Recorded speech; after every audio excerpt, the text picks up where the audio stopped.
How's it going, you guys, and welcome to Morning Cup.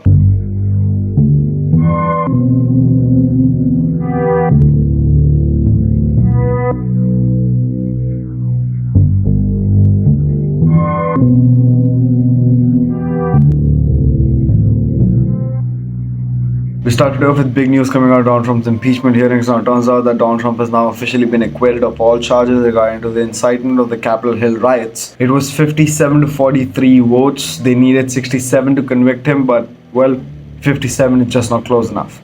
Turns out that 10 senators from his own party did vote, however, to convict him for his Capitol Hill insurrections. What we understand from the conclusion of his impeachment hearings is the fact that Donald Trump is now able to run in the 2024 elections. After the trial news broke, Trump officially put out a statement declaring the fact that this was the biggest apparent witch hunt in the history of the United States, as well as stating that his political run had just begun. Well, considering that now he's officially capable of running again for elections, and what might be the biggest call to rally in history, we understand that the new right wing and the Trump supporters that are ever prevalent have their leader back again. What might be Trump's next approach?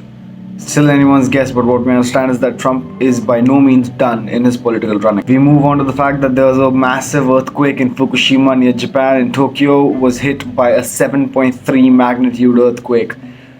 A year, almost to the day the Fukushima disaster took place. Now, there's been no tsunami warning in place right now, but massive effect has been done to the railway lines, to the infrastructures in place. More than 50 households have been damaged significantly. People are injured, and more than 1 million houses are blacked out. Power source is completely shut off with numerous infrastructural damages across the spectrum. What we understand is the fact that for now there is no significant aftershocks in place, but Japan is continuously rocked by tremors and aftershocks as we speak.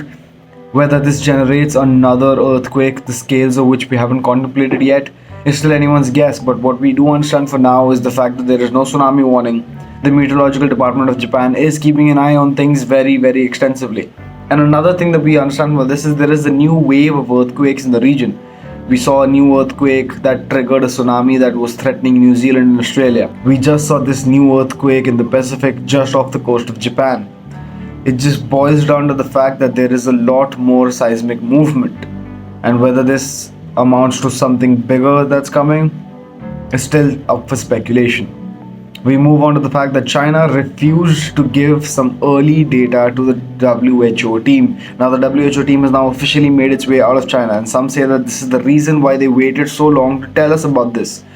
Well, in a statement by the WHO team, they dictated the fact that certain early data that they required from the first 174 patients that first contracted COVID on record, they were never granted access to. They were instead given a brief summary about them.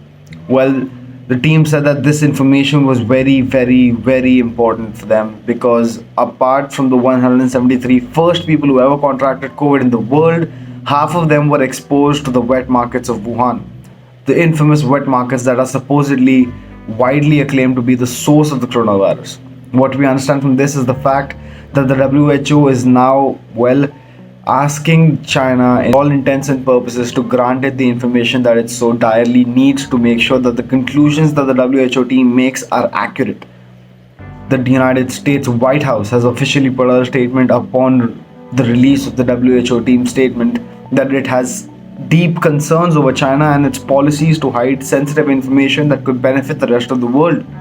It also states that the WHO team is a world organization and not bound to one single nation, and China should look at it that way and provide it with the right information that the WHO requires to ensure that there is a widespread knowledge about the origins, and there is widespread knowledge about what might be the right steps to take when it comes to dealing with this pandemic and curbing it once and for all. We move on to the fun story of the day, and the fun story of the day is about the world's first brewery. Now, the world's first brewery, if you will, 5,000 years old, was just uncovered by archaeologists in southern Egypt. Now, this brewery is upwards of 5,000 years old and was, well, placed in a way and in a fashion wherein studies speculate that up to 22,400 liters could have been made at a time. That means that, well, it was a widely functional brewery, first of its kind for the people of Egypt, dictating the fact that even though we might not comprehend how advanced our ancestors were, they had a lot more going for them that we can ever know or we will ever be able to know. You see, the burning of the Library of Alexandria set us back more than 200 years. Knowledge and ancient recipes, technology that they had at their disposal, as well as widespread educational scrolls that could have taught us so much more about the history of our own planet, about our own civilization, all of which was just up in flames and gone. They say that this was the biggest setback in human history, and it will always remain the biggest setback in human history, as who knows where we might be today as a civilization if the Alexandrian library still existed. If the scrolls that were in the library could have been saved, could have been salvaged, but none of that is possible. You see, history is testament to the fact that there is always people who want to see the world burn, and it is never more prevalent when we look at the story of the Library of Alexandria. You see, if today we as a civilization were to come together and put all our collective efforts into one single spectrum, that is the prospering of our species as a whole, we would have been on a whole different spectrum of understanding, of growing, of adapting, and of being better people as a whole.